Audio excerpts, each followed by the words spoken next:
It's almost impossible to keep track of all the Naruto video games being released these days. It's quickly reaching the saturation point as the same story can only be told so many times. Making matters worse, many of them rarely end up on the good side of average. An auspicious entry in the series, Naruto Ultimate Ninja Storm, seeks to supplant its lukewarm lineage with style, sass, and some undeniably kick-ass graphics. Does the forecast look good, or will you have to weather this storm? Fire stuff! Two flame pop!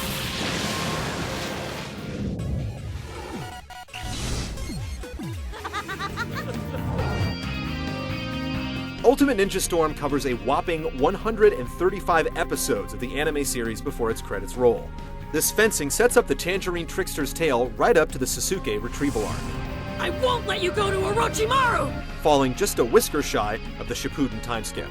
The plot points covered won't surprise longtime followers, but what will perplex some are notable exclusions. Assassins for Hire Zabuza and Haku are MIA, and the 4 hidden sound ninja stay hidden. Even some of Konoha's regulars sit out of the fight, dwindling down the total character appearances to a paltry 25, not even half of the rosters from the PS2 releases. There isn't quite as much ninja magic to go around this time, but the tease of a true secret ending is enough to perk the ears of diehard fans. Plus, you can always relive your favorite moments in Japanese.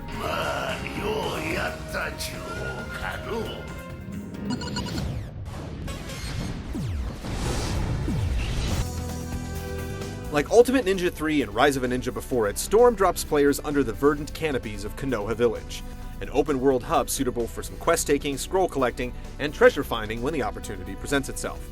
The world is inviting, allowing players to stretch their legs with some fancy somersaults, harrowing Naruto cannons, and breakneck sprints through the streets.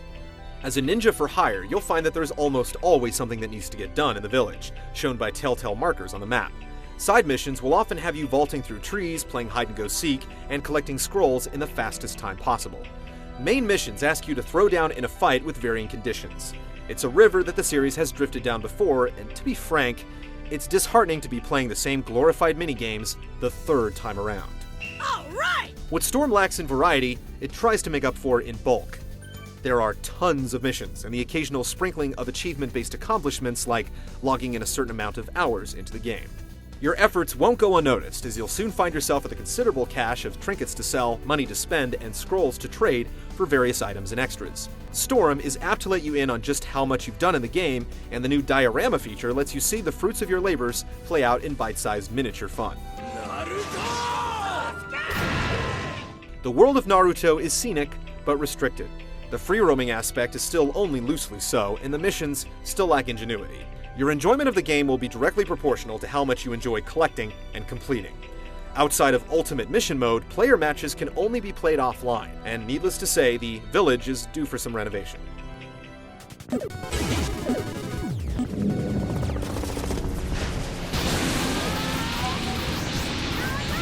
Naruto has always found more answers with his fists than his wits, and combat is the primary focus here. It's a deadly tango of shurikens and special moves, with the occasional ultimate ninjutsu peppered in for good measure. Storm retains a familiar set of fighting features, some good, some bad. Good are the substitution jutsus, split-second maneuvers that answer aggression with a poof of smoke. Bad are the combos, which could still use a bit more depth than circle, circle, circle, down plus circle. You get the idea. The giant boss battles of Ultimate Ninja 3 also return, bolstered by some God of War-style QuickTime events during the more cinematic moments of the fight. There's only about 3 in all, but at least they break up some of the monotony. And then there are the new additions, which include a questionable new camera angle, character assists a la Marvel vs. Capcom 2, and Awakening Mode, which, as the name implies, gives your character's true potential a stiff nudge and a corresponding transformation. Rack up the combos, and you'll even enter Storm Mode, setting your character ablaze to get your Samurai Showdown on.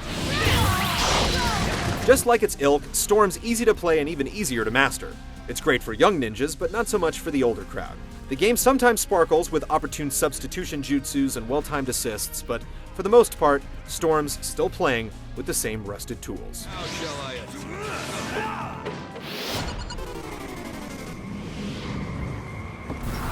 CyberConnect 2 had a lot of practice with the series' looks on the PS2, but its latest stab at the PS3 is unlike anything they've ever done before. If you're a sucker for cel-shaded graphics, it will be love at first sight. In motion, the prismatic visuals could very much pass itself off as an episode of the show, combined with its jaw-dropping animations, subtle motion blur effects, and frenetic flair for fan service. It is simply a sight to behold. The placid Konoha village is remarkably replicated, yet the background stages could use a little more diversity. Slight issues aside, Ultimate Ninja Storm is a visual knockout. No game has come closer to destroying the line between pencil and pixel than Naruto Ultimate Ninja Storm.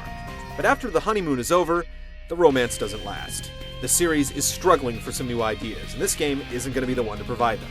Still, if you're jonesing for some jutsu, you'd better believe that Storm isn't a bad game. It's just not a great one either.